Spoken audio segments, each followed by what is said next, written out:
বসলে? হ্যাঁ বসলাম। তাড়াতাড়ি ভাত দিলি? আরে বাবা, তোমার ছেলের সাথে বেরোবো আজকে, ওই ও জন্য। আচ্ছা। এই দেখো কি বানিয়েছি। এটা কি? বাঁধাকপি? হ্যাঁ মাছের মাথা দিয়েছিস? হ্যাঁ, আজকে পয়লা মাঘ, ইলিশ ও মাছ ভুলে আজ গেলে? ইলিশ আজ মাছ ঘরে নিতে হতো। আজ ইলিশ মাছ নিলে মোটামুটি বছরের জন্য আমরা খেতে পারবো। আর হ্যাঁ। এই ইলিশ কপি আর ইলিশ মাছের মাথা পড়েছে, এটা তো আমার প্রিয় জিনিস। তো এইটা দিয়েই ভাত খাবেন, আর কিছু দেবো? না, এটা দিয়ে তো ভাত খেতে আর পারবো। দেবো, তরকারি দেবো? না না, দাঁড়াও। মাছের মাথা দিয়েছি, সেটা তো আমার প্রিয় জিনিস। এই দেখো ইলিশ মাছে এই যে বেগুন, কালো জিরে, কাঁচা লঙ্কা, বেগুন দিয়ে ঝোল। হ্যাঁ, তোমাদের বাড়ির নিয়ম, ঠিক আমাদের আছে? এক মাছ ভাজে না। আর না ভেজে আজকে ঝোল। আজকে একটা বউ আছে, ও করে কি কাঁচা তেল দিয়ে দেয়। কিসে কাঁচা তেল দেয়? কপিতে। ও খাওয়া যায় না, রুটি দিয়ে খাওয়া যায় না, ভাত দিয়ে খাওয়া যায়। না, সেটা এখন তোমার ভালো লাগে, ওর ভালো লাগে যেটা সেটা করেছে ও। তোমার ভালো লাগে না তো কি করা যাবে? চলে যাবে। কি?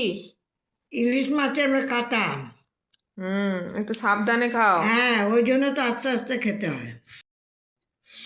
হ্যাঁ নাও, প্রথমে একটা পিস, তারপরে একটা লেজা। এটা আমার দ্বারাই খাওয়া হবে না। এই, আমাকে দুটো মাছ দিলি কেন? তো দুটো মাছ কোথায় দিলাম? এটা লেজাটা তো একটা ফাও দিলাম তোমাকে। দেয় না ফাও? ও ঠিক আছে ঠিক আছে, এটা আমি খেয়ে নেব। তুমি খেতে পারবে, আমার দ্বারা হবে না, সত্যি কথা বলছি। লেজা গেলে আমার গলা একদম লেগে যায়। কেমন আছে ঝোলটা? ভালো হয়েছে। ভালো হয়েছে? নুন বেশি লাগছে না তিতা লাগছে? মানে মাছটা কাটতে পেরেছি কিনা সেটাই আর কি ব্যাপার। মাছ কাটতে পেরেছিস ভালো। ওটা তো তুমিই শিখিয়েছো আমায়, ওটা তো আমি জানতাম না মা। তুমি শিখিয়েছো, আমি শিখে নিয়েছি। একটা তো এমনি তো ঝোলটা এরকমই হবে, পাতলা হবে তো? ঠিক আছে। চাটনি খাবে তো? চাটনি? হ্যাঁ, চাটনি তো খাবো। কি দিয়ে করেছি বলো তো? কালকে পিঠে বানিয়েছিলাম, সেই পাটালি গুড় ছিল, সেই পাটালি গুড় আর আমসত্ত্ব দিয়ে, চিনি দিইনি। এমনিতে চিনিটা খুব একটা ভালো না শরীরের পক্ষে। না, চাটনিতে গুড়ই দেয়।